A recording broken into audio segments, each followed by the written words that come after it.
আসসালামু আলাইকুম, কেমন আছেন সবাই? আজকে আদা গুড় খাওয়ানো হবে হুজাইফাকে। তো এই জন্য আমরা সকালে ঘুম থেকে উঠে হালকা পাতলা একটু খাবার খেয়েই সবাই একদম শাড়ি টাড়ি পরে নিয়েছি। সারাদিন মনে হইতেছে যে স্ক্রিপ্টেড জীবনযাপন করতেছি। যেমন মনে করেন যে ভিডিও করতে হবে, এইটার একটা ক্লিপস নিতে হবে, ওইটার একটা ক্লিপস নিতে হবে। ভিডিও মান আসছিল, বলতেছে এইরকম করেন, ওই রকম করেন। তো সকালে ঘুম থেকে উঠে খাওয়া দাওয়া করেই আমরা শাড়ি পরেছি, যেহেতু আদা গুড় খাওয়ানো হবে। আর একটু ভিডিও করা হচ্ছে, এই জন্য আর কি শাড়িটা পরা হয়েছে, তা না হলে পরতাম না। তার উপরে আবার ঠান্ডা, শুধুমাত্র ভিডিওর জন্য, যে সারা জীবনের একটা স্মৃতি থেকে যাবে। তো সবাই মিলে একদম শাড়ি টাড়ি পরা হয়েছে, কিন্তু বাচ্চাদেরকে আমরা সেরকম কোনো ড্রেসই সকালে পরাই নাই, কারণ ছোট মানুষ আর এমনিতেই এত ঠান্ডা ছিল। যে কয়দিন বিয়ের সময় ছিল পুরা দিনই ছিল না কোনো রোদ, শুধু আকাশ মেঘলা আর কুয়াশা, এমন একটা অবস্থা ছিল। তো যাই হোক, আলহামদুলিল্লাহ তারপরেও বিয়েটা পার হয়ে গিয়েছে। আমি কিন্তু অলরেডি বিয়েটা শেষ, এখন ভিডিওটা দিচ্ছি, এগুলো আস্তে আস্তে এডিট করছি আর দিচ্ছি আপনাদেরকে। ওই সময় আমি এত বেশি ব্যস্ত ছিলাম যে ভিডিও এডিট করা বা আপনাদের সাথে শেয়ার করা কিছুতেই আমার পক্ষে সম্ভব ছিল না। তো এই দিকে বাচ্চা কাচ্চারা এখন নাচা গানা করতেছে, আর আমার ভাইটা দেখেন, সে কিন্তু মাশাল্লাহ একটু হেলদি। আমাদের একটাই ভাই, খাওয়ায়ে টাওয়ায়ে একদম নাদুস নাদুস একটা বডি বানাই দিছে আমার মা। সে খেতেও মাশাল্লাহ অনেক পছন্দ করে, সে কোনো মাছ টাছ কিছু খায় না, মাছের গন্ধই নাকি তার ভালো লাগে না।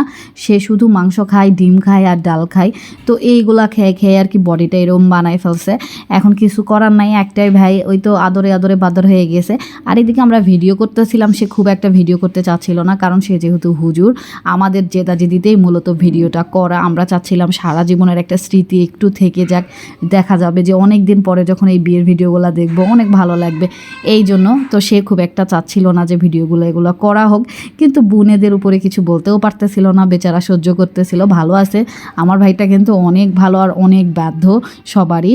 তো যাই হোক, এইদিকে তাকে এখন আদা গুড় খাওয়ানোর জন্য জোর করে আমরা টেনে নিয়ে আসছি। সে তো আসবেই না, কোনো রকমে সে আসছে, মানে শুধু আমাদের জেদা জেদি। আর আমি যে এখানে ভয়েস দিতেছি, হয়তো বা আপনারা শুনতেই পাচ্ছেন পেছনে যায়রা কাঁদতেছে, মানে হুদাই সমানে দুইজন চিল্লাই যাইতেছে। মানে আমি যে ভয়েস দিব 2-3 বার বলেছি যে তোমরা একটু ধীরে কথা বলো, আমার ভয়েস দেওয়াটা শেষ হোক, কিন্তু কেউই আমার কথা শুনতেছে না।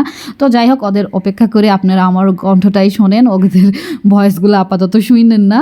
এখন এদিকে হুজাইফাকে সম্পূর্ণভাবে রেডি করানো হচ্ছে, ওখানে বসানো হবে। তো মেজো আপু একদম ওকে টাওয়েল দিয়ে একদম ঢেকে দিল। এমনিতে ও বলে রেখেছে আমার গায়ে কিন্তু জ্বর, আমাকে একটুও তোরা পানিতে ভিজাবি না। আমি বলছি ভিজাবো না মানে তোকে চুবাবো। তো ও বেচারা আতঙ্কে আছে, যদি সত্যি সত্যি চুবাই দেয়, কিন্তু না, চুবাই নাই, যেহেতু বিয়ে। বেচারার উপরে একটু দয়া টয়া করা উচিত। ফেক হাসি দিতেছে, আমরা বলতেছিলাম যে ভিডিও হইতেছে, হাস হাস। সে বলতেছে তোদের ঢঙের শেষ নাই, এই সেই, মানে হুদাই আর কি আমাদেরকে পাড়া দিতেছিল। কিন্তু আমরাও নাছর বান্দা, ওকে দিয়ে করাইতেছিলাম যে না না একটু কর একটু কর। তো যাই হোক, বেচারা আবার শেষ পর্যন্ত আমাদের সাথও দিতেছে। এইদিকে দেখেন ইজা জায়রা পাপড়ি ছিটায় ছিটায় দিতেছে। বাচ্চারা যে কি পরিমাণে আনন্দ করছে, ওদের খুশি দেখে মনে হইতেছিল যে যাক না, বিয়ের অনুষ্ঠানটা করে আমরা ভালোই করেছি। আর এদিকে আম্মা হুজাইফাকে হলুদ মাখাইতেছিল। আমার আরও অনেকগুলা ভিডিও নেওয়া ইচ্ছা ছিল আদা গুড় খাওয়ানোর দিনে, কিন্তু আমার ফোনে চার্জ ছিল না। আমি ফোনটা চার্জে দিয়ে দিছি, একদম আমার ফোনটা অফ হয়ে গিয়েছে। তো পরের ভিডিওগুলো আমি আর নিতে পারি নাই, মানে আজকের আদা গুড় খাওয়ানোর ভিডিওটা। তো আপনাদের সাথে এইটুকু ভিডিওই আজকে শেয়ার করলাম। আদা গুড়ের আমার কাছে এইটুকু ভিডিওই ছিল। আরও বড় হয়ে যাইতো ভিডিওটা যদি আমার আরও অনেক কিছু অ্যাড করতাম, কিন্তু আমার কাছে কোনো ভিডিও ক্লিপসই নাই। তো মেজো আপুর কাছে আছে কিছু, বড় আপুর কাছে আছে কিছু। এখন একটা একটা করে কালেক্ট করা অনেক বেশি লেট হয়ে যাবে, ভাবলাম যে আমার কাছে যতটুকু আছে ততটুকুই আপনাদের সাথে শেয়ার করি। তো এই জন্য আদা গুড় খাওয়ানোর ভিডিওটা এ পর্যন্ত। নেক্সটের ভিডিওটা পাবেন গায়ে হলুদের স্টেজ সাজানোর জন্য, অনেকগুলো প্লেট সাজানো হয়েছিল, তো ওই ভিডিওগুলো শেয়ার করব আপনাদের সাথে নেক্সটে। আর এই দিকে আমি নিচে এসে দেখি ছাদ থেকে ফোনে একটুখানি চার্জ দিয়েছে, ক্লিপসটা আমি না নিয়েই পারলাম না।